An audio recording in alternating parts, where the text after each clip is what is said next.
The NFL Head Coach of the Year award is going to go to Minnesota Vikings head coach Kevin O'Connell, and the Assistant of the Year award is going to go to Defensive Coordinator Brian Flores for the Minnesota Vikings. Let me explain to you why. In the offseason, the Minnesota Vikings lose their starting quarterback, Kirk Cousins, for many years. He goes to Atlanta. And then on the defensive side of things, they lose their best pass rusher, Danielle Hunter, who goes to the Texans. And they bring in Jonathan Grenard, who had a breakout year last year, and Sam Darnold, who no one expected to have this type of season. Honestly, no one really expected him to be a starter in the NFL ever again. And that's exactly what he's doing right now.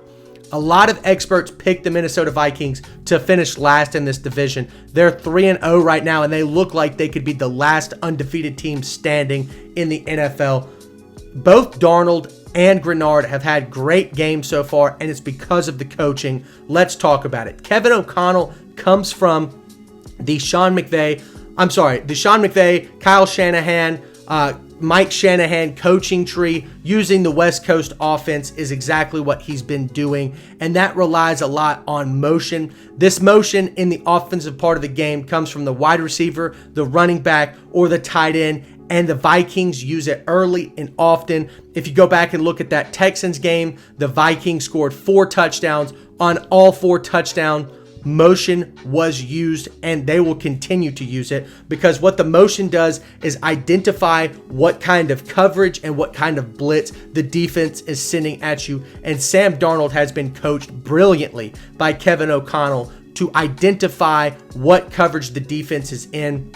Let's talk about the results of that. In week 2, no one expected the Vikings to beat the San Francisco 49ers. Darnold throws for 268 yards and wins the game 23-17. The very next week, nobody expected them to beat the Texans, and they blew the Texans' doors off 34-17. Darnold threw all 4 touchdowns in that game. It was incredible stuff to watch. In the first week versus the Giants, they handled business. I think they won that game 28-3. And like I said, this is without Jordan Addison and TJ Hawkinson. The injury bug has been pretty bad for the Vikings. JJ McCarthy misses the entire year. That's their first round quarterback. I've explained this time and time again. When you have options that go down, especially at the top tier of your roster, like your wide receiver 2 and tight end, the expectations drop.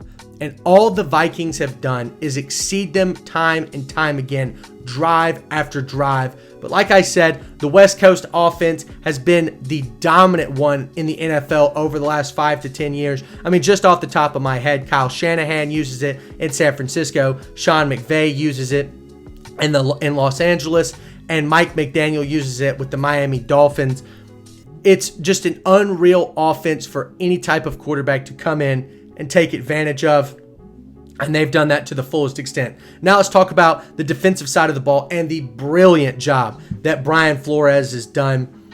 They are number 2 in the league in blitz rate, meaning they are the second most likely team to send a blitz, and they are getting to the quarterback. Number 1 in the NFL in sacks. I think they've got 16.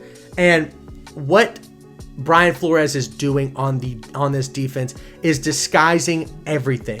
He's crashing his safeties down onto the line of scrimmage, and you think that it's cover 0 or you think it's cover 1, and it's actually cover 2, because he takes a safety and sprints him back and throws it into a Tampa 2 situation.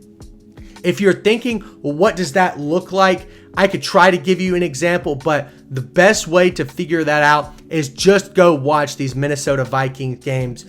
You just honestly do not understand what the hell Brian Flores is doing. And to complement what I'm saying here, Brock Purdy, who lost with the San Francisco 49ers to the Vikings in week 2, was caught on a hot mic after the game. He's dapping up Brian Flores and looks at him and says, "Your scheme is crazy." What this Vikings team is doing without really a star on their team is great. They're taking a bunch of veterans like Harrison Smith and former star corner Stephon Gilmore, and they are disguising everything that they're doing. The cover 2 look is absolutely insane. They bring a safety down to the line of scrimmage. They send Harrison Smith out to the flats. They take Stephon Gilmore and sprint him up to the top of the drop there at the back end of the defense. I'm just very impressed with what the Vikings have done on such a short notice. They've really put together a dominant team. I expect them to continue. This is a playoff team. This is a potential NFC title contender, in my opinion, and that's why Kevin O'Connell will be the NFL Coach of the Year. That's going to do it for this segment of Plaisance Podcast. Thanks so much for watching, and we'll see you next time.